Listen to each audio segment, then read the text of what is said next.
దేవునికి స్తోత్రం. హల్లెలూయా. క్రీస్తునందున్న ప్రియులందరికీ Lord's house church Punjab తరపున మా ప్రేమపూర్వక శుభాభివందనాలు. ఎలా ఉన్నారండి? బాగున్నారా? దేవుని యొక్క మహాకృపను బట్టి మనందరం కూడా ఏప్రిల్ మాసంలోనికి అడుగుపెట్టి ఉన్నాము. ఈ ఏప్రిల్ మాసంతో మాకు ఎంతో ప్రత్యేకమైన అనుబంధం ఉందండి. మా జీవితంలో అతి పెద్ద నిర్ణయాలు, అలాగే మా జీవితంలో ప్రభువారు మా ద్వారా అనేకమైనటువంటి మలుపులు తిప్పినటువంటి నెల ఏదైనా ఉంది అంటే అది ఏప్రిల్ నెలేనండి.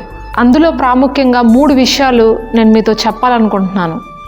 మొట్టమొదటిగా, మేము సేవకు వచ్చిన నెల ఏప్రిల్ 1వ తారీఖు అండి. 2018వ సంవత్సరం ఏప్రిల్ 1వ తారీఖున మేము సేవకు వచ్చాం. ఇప్పటికీ 7 సంవత్సరాలైంది. ప్రభు యొక్క మహాకృపను బట్టి నా భర్త తను చేస్తున్నటువంటి ఆ జాబ్ని విడిచిపెట్టి సంపూర్ణంగా సేవకు వచ్చిన మాసము ఏప్రిల్ నెలే. అదేవిధంగా ప్రభువారు మమ్మల్ని నార్త్ ఇండియా మినిస్ట్రీ మీరు చెయ్యాలి, హిందీ వారికి మీరు వాక్యాన్ని ప్రకటించాలి, మీరు ఉండవలసిన ప్రాంతం ఇది కాదు, మీరు పంజాబ్ వెళ్ళండి, అక్కడ నేను మీకు సంఘాన్ని ఇస్తాను, ఆత్మల్ని ఇస్తాను అని చెప్పినప్పుడు మేము హైదరాబాదులో ఉండేవారము. తర్వాత 2022వ సంవత్సరం ఏప్రిల్ 3వ తారీఖున ఈ పంజాబ్ రాష్ట్రానికి రావడం జరిగింది. ఇక్కడికి వచ్చిన తర్వాత ప్రభు యొక్క మహాకృపను బట్టి ఇక్కడ పరిచర్యను ప్రారంభించడం జరిగింది. అది కూడా ఏప్రిల్ మాసంలోనే జరిగింది. అలాగే నాకు నా ప్రథమ కుమారుడు జన్మించింది కూడా ఈ ఏప్రిల్లోనే.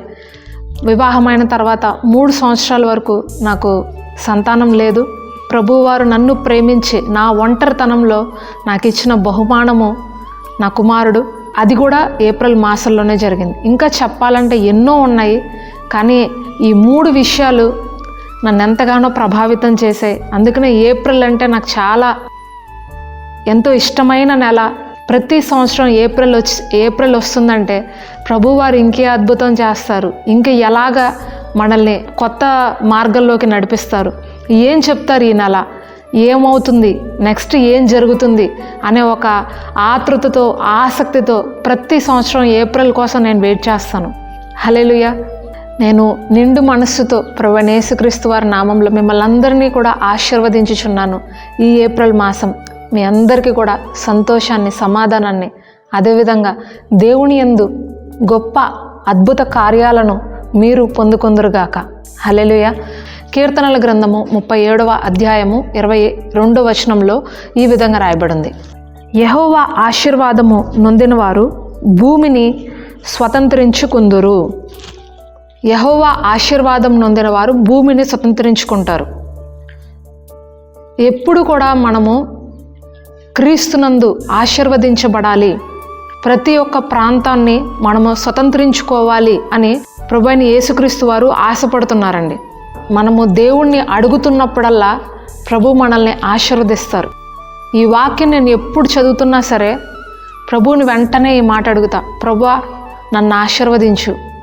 నేను అడుగుపెట్టు ప్రతి స్థలము మాకు నువ్వు ఇవ్వు. మేము అడుగుపెట్టు ప్రతి స్థలం మీరు మాకు దయచేయండి. మేము ఎక్కడికి వెళ్తే అక్కడ నీ ఆశీర్వాదాన్ని మేము పొందుకోవాలి ప్రభువా. నువ్వు ఇచ్చు ప్రాంతాన్ని మేము స్వాధీనపరుచుకోవాలి ప్రభువా. అట్టి రీతిగా మమ్మల్ని ఆశీర్వదించవా అని ఈ యొక్క వాక్యం చదువుతున్నప్పుడల్లా దేవుని యొక్క ఆశీర్వాదాన్ని పొందుకోవాలని నేను అడుగుతూ ఉంటాను. హల్లెలూయా. అడుగుతూ ఉన్నప్పుడు, దేవుని వద్ద మొరపెట్టుకుంటూ ఉన్నప్పుడు ప్రభు మనల్ని ఆశీర్వదిస్తారు. మనం ఉంటున్న ప్రాంతాన్ని స్వాధీనపరుచుకునేలాగా ప్రభు మనల్ని బ్లెస్ చేస్తారు. ఇక్కడ నేను మీకు ఒక విషయాన్ని మీకు చెప్పాలని ఆశపడుతున్నాను. మోషే ఐగుప్తులో నుండి ఇజ్రాయేలును విడిపించి తీసుకువచ్చిన తర్వాత వారు అరణ్యంలో నడుచుకుంటూ వెళ్తున్నప్పుడు వారికి ఎదురుకుండా ఎర్ర సముద్రము ఎదురవుతుంది. అయితే ఆ సమయంలో ఆ ఎర్ర సముద్రాన్ని చూసినప్పుడు ఇజ్రాయేలీలందరూ కూడా ఈ విధంగా సణుగుతారు: ఈ అరణ్యంలో మేము చనిపోవటం కన్నా ఐగుప్తులకు దాసులుగా ఉండటం మేలు అని మోషే దగ్గర సణుగుతూ మోషేని ఎంతగానో విసిగిస్తారు. అయితే ఆ సమయంలో మోషేకి ఏం చేయాలో అర్థం కాదు. ముందు చూస్తే ఎర్ర సముద్రం, వెనక చూస్తే ఫరో సైన్యం, మధ్యలో ఇజ్రాయేలు ప్రజలందరి యొక్క సనుగుడు, గొనుగుడు, వారి యొక్క విసిగించే మాటలతో మోషే ఎంతగానో సతమతమైపోతూ ప్రభు దగ్గరికి వెళ్ళి మొరపెట్టుకుంటాడు. ప్రభు, నేను ఏం చేయాలి ఇప్పుడు? నేను ఎలాగా ఈ యొక్క ఎర్ర సముద్రాన్ని దాటాలి? ఎలాగ ఈ ఫరో సైన్యాన్ని తప్పించుకోవాలని అడిగినప్పుడు ప్రభువారు అంటారు, మోషే, నువ్వు నాకెందుకు మొరపెడుతున్నావు? సాగిపో, మూవ్ ఆన్, నువ్వు ముందుకు వెళ్ళు. నువ్వు ముందుకు వెళ్తున్నప్పుడు నువ్వు వెళ్ళు ప్రాంతాన్ని నువ్వు స్వాధీనపరుచుకుంటావు. నేనిచ్చు భూమిని, నేనిచ్చు దేశాన్ని నువ్వు స్వతంత్రించుకుంటావు.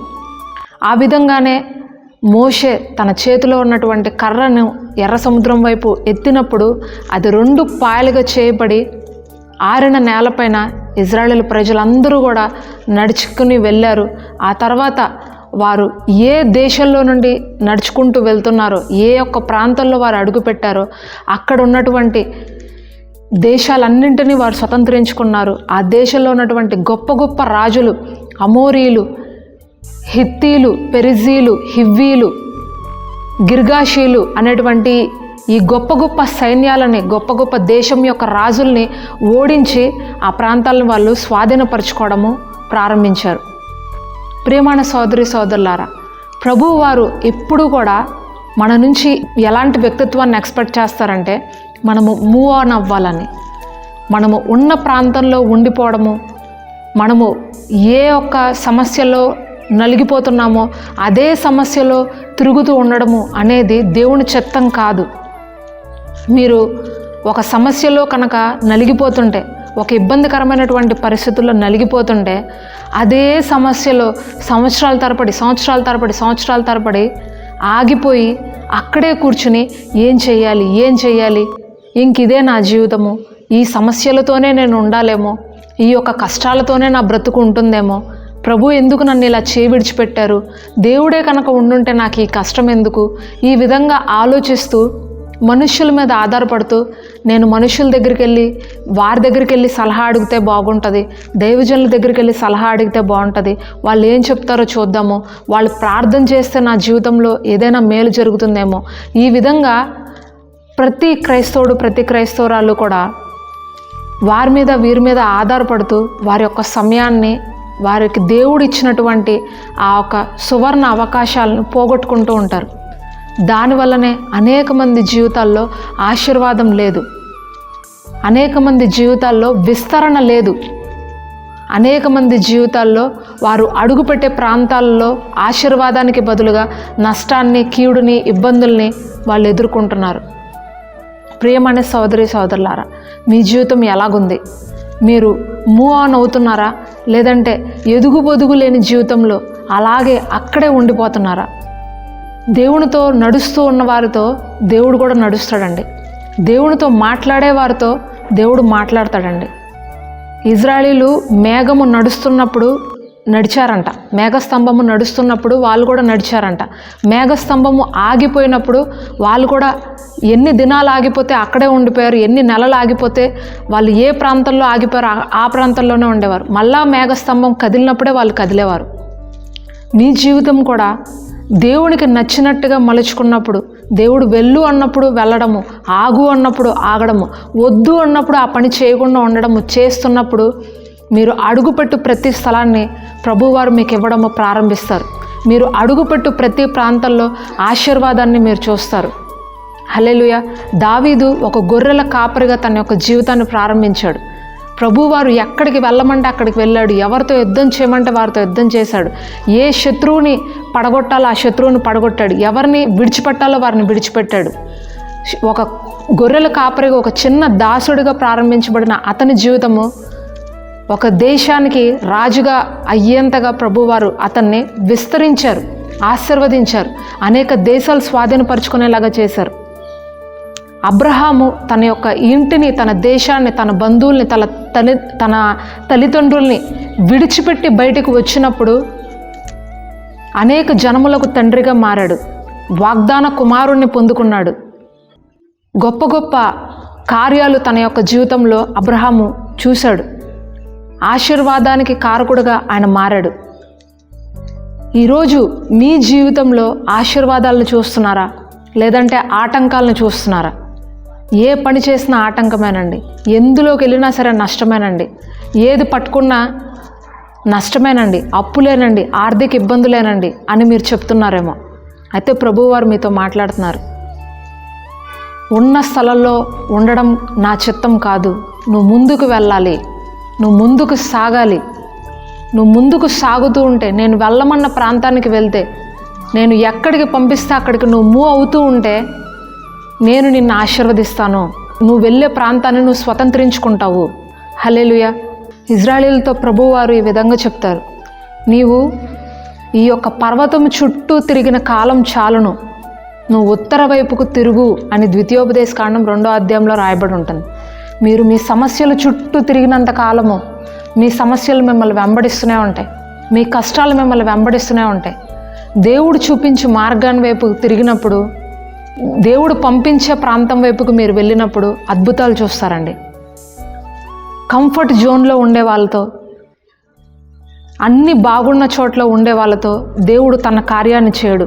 ఎక్కడ అసాధ్యమో, ఎక్కడ మనుషుల ద్వారా ఆ కార్యం జరగదు, మనుషుల వల్ల ఇది సాధ్యం కాదు అనే స్థలంలో ప్రభువు తన యొక్క కార్యాలు చేయడానికి, దేవుని యొక్క నామాన్ని మహిమపరుచుకోవడానికి ప్రభువు ఇష్టపడతారు. రిస్క్ చేస్తున్న వారి జీవితాల్లో దేవుడు అద్భుతాలు చేస్తాడండి. ఒకే ప్రాంతంలో ఉన్న వాళ్ళతో దేవుడు మాట్లాడు, ఒకే స్థలంలో ఉన్న వాళ్ళతో దేవుడు మాట్లాడు. ఈ సమయంలో ప్రభు ఎవరితోనో మాట్లాడుతున్నారు. పరిశుద్ధాత్మ దేవుడు మీతో మాట్లాడుతున్నారు. శ్రద్ధగా వినండి. మీరు ఉన్న స్థలంలో ఉండడం వల్ల, మీరు ఉండే ప్రాంతంలో ఉండడం వల్ల మీరు ఆశీర్వాదాలు చూడలేకపోతున్నారేమో. ప్రభు మిమ్మల్ని ఒక చోటకి వెళ్ళమని ప్రేరేపిస్తున్నారేమో చాలా కాలానండి. ఒక స్థలాన్ని విడిచిపెట్టి వెళ్ళమంటున్నారేమో, కానీ మీరు వెళ్ళకుండా అక్కడే ఆగిపోతున్నారేమో. ఇది చాలులే, నాకు ఈ యొక్క స్థలం చాలులే, ఈ ఉద్యోగం చాలులే అని ఒక పరిమితిలో ఒక గీత గీసుకుని మీరు అక్కడే ఉండిపోతున్నారేమో. వెళ్ళడానికి భయపడుతున్నారేమో. వెళ్తే నా పరిస్థితి ఏంటి, వెళ్తే నా జీవితం ఏంటి అని ఆలోచిస్తున్నారేమో. అంటే పరిశుద్ధాత్మ దేవుడు మీతో చెప్తున్నారు, నువ్వు వెళ్ళినప్పుడు ఆశీర్వదించబడతావు. నువ్వు ముందుకు సాగుతున్నప్పుడు నేను నీతో వస్తాను, నా దేవదూతలు నీకు ముందుగా వెళ్తాయి అని ప్రభువారు చెప్తున్నారు. నీ గుడారపు స్థలములను విశాలపరచు, నీ మేకులు నువ్వు దిగగొట్టు, నువ్వు కుడివైపుకు ఎడమవైపుకు వ్యాపించు, నీ యొక్క గుడారపు తెరలు నిరాటంకంగా సాగించు. దేవుని యొక్క మనస్తత్వం ఎలాగుంటుందంటే అండి, ఒక వ్యక్తిని ఆశీర్వదించబడినప్పుడు సూచన ఏంటంటే అతను విస్తరిస్తాడు. ఒకదాని తర్వాత ఒకటి యాడ్ చేసుకుంటూ వెళ్తాడు తన జీవితంలో. ఉన్న చోటే ఒకే ఇంట్లో సంవత్సరాల తరబడి ఉండిపోవడము, అదే ఒక చిన్న ఆస్తిని కలిగి ఉండి అదే సంవత్సరాల తరబడి తరతరాలు కొనసాగించడం అనేది దేవుని యొక్క ఆశీర్వాదం యొక్క సూచన కాదు. నీ ఆస్తి పెరగాలి, నీ సంతానము పెరగాలి, నీ వ్యాపారం పెరగాలి, నీ సంఘం విస్తరించాలి, నీ పిల్ల తరాలు పెరగాలి, వాళ్ళు వృద్ధిలోకి రావాలి. అది దేవుని యొక్క ఆశీర్వాదానికి సూచన. హల్లెలూయా. అప్పుడు నువ్వు భూమిని స్వతంత్రించుకుంటావు. అప్పుడు నువ్వు వెళ్ళు ప్రతి ప్రాంతంలోనూ స్వాధీనపరచుకోవడము నువ్వు చూస్తావు. కాబట్టి ప్రియమైన సోదరి సోదరులారా, దేవునితో నడవడం ప్రారంభించండి. దేవుని వాక్యాన్ని గట్టిగా పట్టుకోండి. ఏ ఒక్క డౌట్ వచ్చినా, ఏ ఒక్క సందేహం వచ్చినా, మీ యొక్క దైనందిక జీవితంలో, మీ ఆధ్యాత్మిక జీవితంలో మీరు ముందుకు సాగలేకపోతుంటే, మీ ప్రేయర్ లైఫ్లో మీరు ముందుకు సాగలేకపోతుంటే, దైవజనుల దగ్గరికి పరిగెత్తడం, వాళ్ళ దగ్గరికి వీళ్ళ దగ్గరికి పరిగెత్తడం కాదండి, దేవుని దగ్గరికి పరిగెత్తండి. దేవుని యొక్క వాక్యంలోనే మన యొక్క ప్రతి సందేహానికి సమాధానం దొరుకుతుంది. ప్రార్థించే వాళ్ళు ఎప్పుడు కూడా ఓడిపోరండి. ప్రార్థన ద్వారా గొప్ప గొప్ప యుద్ధాలు చేశారు. ప్రార్థన ద్వారా అనేక మంది రాజుల్ని పడగొట్టారు. ప్రార్థన ద్వారా అనేక మంది ఆత్మలను సంపాదించారు. ఈరోజు మీరు ప్రార్థించినప్పుడు, కన్నీటితో మొరపెట్టుకుంటున్నప్పుడు, వాక్యాన్ని గట్టిగా పట్టుకున్నప్పుడు దేవుడు మీ అసాధ్యకరమైనటువంటి పరిస్థితులన్నీ సుసాధ్యం చేయగలడు. కనుక ఈ మాసము మీ జీవితంలో ఏవైతే ఆశీర్వాదానికి అడ్డుగోడలుగా ఉన్నాయో వాటన్నింటినీ యేసు నామంలో ప్రభువు వారు కొట్టివేయుచున్నారు. హల్లెలూయా. మీ జీవితంలో ఏదైతే వద్దు అని ప్రభు అంటున్నారో వాటన్నింటినీ దయచేసి మీ లైఫ్లో నుండి తీసేయండి. ఏదైతే మీ యొక్క వ్యసనాలు మిమ్మల్ని అడ్డుకుంటున్నాయో, ఏవైతే మీకు కొన్ని రిలేషన్స్ వల్ల మీరు ముందుకు సాగలేకపోతున్నారు, కొంతమంది వ్యక్తులు బంధకాలు మిమ్మల్ని వెనక్కి లాగుతున్నాయేమో, ఆ బంధకాలన్నింటినీ విడిపించుకొని ముందుకు సాగినప్పుడు, ప్రభు చేయమన్న కార్యాన్ని మీరు చేసినప్పుడు అద్భుత రీతిగా మీరు ఆశీర్వదించబడతారు. ఈ మాటలు మీరు నమ్మండి, విశ్వసించండి. దేవుణ్ణి నమ్ముకున్నవాడు ఎప్పుడూ కూడా మోసపోలేదు. ఆయనను ఆశ్రయించిన వారికి ఏ మేలు కొదువే ఉండదు. కాబట్టి ప్రియమైన సోదరి సోదరులారా, ఈ వాగ్దానం ఈ మాసం మీ జీవితంలో నెరవేరాలని మీ అందరి కోసం ఒక చిన్న ప్రార్థన చేస్తాను. ప్రార్థన. పరిశుద్ధుడా, నమ్మకమైన మా తండ్రి, అద్భుతాలు చేసేదేవా, ఆశ్చర్యకార్యాలు జరిగించి గొప్ప తండ్రి, నీకు వేలాది కోట్లాది వందనాలు ప్రభువా, స్తోత్రాలు మా తండ్రి. ఇదిగో నువ్వు ముందుకు సాగిపో, నువ్వు ముందుకు వెళ్తూ ఉండు అని నువ్వు ఈరోజు వాగ్దానం చేస్తున్నావు ప్రభా. యెహోవా వలన ఆశీర్వదించబడిన వారు భూమిని స్వతంత్రించుకుంటారు అని నువ్వు చెప్తున్నావు ప్రభా. అయ్యా, మరి ఇక్కడ ఎంతమంది అయితే వారు ఆశీర్వదించబడకుండా అనేక సంవత్సరాలుగా ఒకే స్థలంలో ఉండిపోతూ ఒకే ప్రాంతంలో ఉంటూ నేను దీవించబడలేకపోతున్నాను, నా సమస్యల నుంచి నాకు విడుదల లేదు, నా కష్టాల నుంచి నాకు విడుదల లేదు, నా జీవితంలో ఎన్నో బంధకాలు ఉన్నాయి, నన్ను వెనక్కి లాగుతున్నాయని ఎంతమంది అయితే ఈ సమయంలో కన్నీరు కారుస్తూ రోధిస్తూ దేవా విసిగిపోయి ఉన్నారో, నలిగిపోయి ఉన్నారో, విరక్తి చెందున్నారో అట్టి వారందరినీ ఈ సమయంలో నువ్వు జ్ఞాపకం చేసుకో ప్రభా. తండ్రి, మరి వారి యొక్క బంధకాల నుంచి వారిని యేసు నామంలో విడిపిస్తున్నాం తండ్రి, యేసు నామంలో విడిపిస్తున్నాం ప్రభా. వారి సంఖ్యలను తగ్గొడుచున్నాం ప్రభా. నా దేవా, మరి ఇక మీదట నీతో కలిసి అడుగు వేయడానికి మరి ఈ బిడ్డలందరినీ నువ్వు ప్రేరేపించు. నీ పరిశుద్ధాత్మ శక్తిని ఇక్కడున్న ప్రతి ఒక్కరిపైన కుమ్మరించుచున్నాము. కొత్త ఆలోచనలు, కొత్త సంగతులు ఇక మీదట వారికి నువ్వు తెలియచేయండి. వారి ఆత్మీయ నేత్రాలు విప్పండి. నీ యొక్క మాటలను గ్రహించగలిగినటువంటి జ్ఞానయుక్తమైన ఆ హృదయాన్ని మరి వారికి మీరు దయచేయమని వేడుకుంటూ ఈ సమయంలో ప్రతి ఒక్కరిని యేసు నామములో ఆశీర్వదించుచున్నాం ప్రభువా. నీకే సమస్త మహిమ ఘనత ప్రభావాలు చెల్లిస్తూ ప్రార్థన యేసు పరిశుద్ధ నామంలో అడిగి వేడుకొనిచున్నాం పరమ తండ్రి. ఆమేన్. దేవునికి స్తోత్రం. ఈ వాక్యం ద్వారా మీరు ఆశీర్వదించబడినట్లయితే తప్పకుండా ఇతరులకు షేర్ చేయడము మర్చిపోకండి. అలాగే ఈ ఛానల్ మీరు ఇంతవరకు సబ్స్క్రైబ్ చేసుకోకపోతే సబ్స్క్రైబ్ చేయండి. ఇంకా కొత్త కొత్త సందేశాలన్నీ మీకు నోటిఫికేషన్ రూపంలో వస్తాయి. ప్రభు చిత్తమైతే ఈరోజు రాత్రి 9 గంటల నుంచి 10 గంటల వరకు గూగుల్ మీట్ ఉంటుందండి. మీలో ఆసక్తి కలిగిన వారు వాట్సాప్లో ఈ కింద ఇవ్వబడినటువంటి వాట్సాప్లో 9704220887 ఈ నెంబర్కి మీరు వాట్సాప్లో మెసేజ్ చేయండి. తప్పకుండా గూగుల్ మీట్ యొక్క డీటెయిల్స్ అన్నీ నేను మీకు షేర్ చేస్తాను. మీరు కూడా ఈ గూగుల్ మీట్లో జాయిన్ అవ్వండి. కొద్ది సమయము దేవునితో కలిసి మనము నడుస్తున్నప్పుడు, దేవుని యొక్క మాటలు వింటున్నప్పుడు అది ఎంతో ఆశీర్వాదకరంగా ఉంటుంది. మీ యొక్క ఆధ్యాత్మిక జీవితానికి అది ఎంతగానో బలపరుస్తుంది. అలాగే మీ యొక్క ప్రార్థనా భారాలు ఏమైనా ఉంటే అవి కూడా తప్పకుండా మాకు తెలియచేయండి. మా యొక్క వ్యక్తిగత ప్రార్థనలో, సంఘ ప్రార్థనలో మీ కొరకు మేము ప్రార్థిస్తాము. అలాగే ఈ పరిచర్య కొరకు మీ అనుదిన ప్రార్థనలో మమ్మల్ని జ్ఞాపకం చేసుకోండి. ఈ పరిచర్యలో ఎన్నో అవసరాలు ఉన్నాయి. ముఖ్యంగా ఫైనాన్షియల్ నీడ్స్ చాలా ఉన్నాయండి. ప్రభు మిమ్మల్ని ఆర్థికంగా ఆశీర్వదించినట్లయితే ఆశించిన దానిని ఆకలిగొనిన వారికి ఇచ్చి వారిని తృప్తిపరిచినప్పుడు మీ చీకటిలో మీకు వెలుగు ఉదయించునని యెషయా గ్రంథంలో రాయబడింది. మీరు ఆశించిన దాన్ని ఆకలిగొనిన వారికి ఇచ్చినప్పుడు ప్రభు మిమ్మల్ని ఆశీర్వదిస్తారు, మిమ్మల్ని దీవిస్తారు.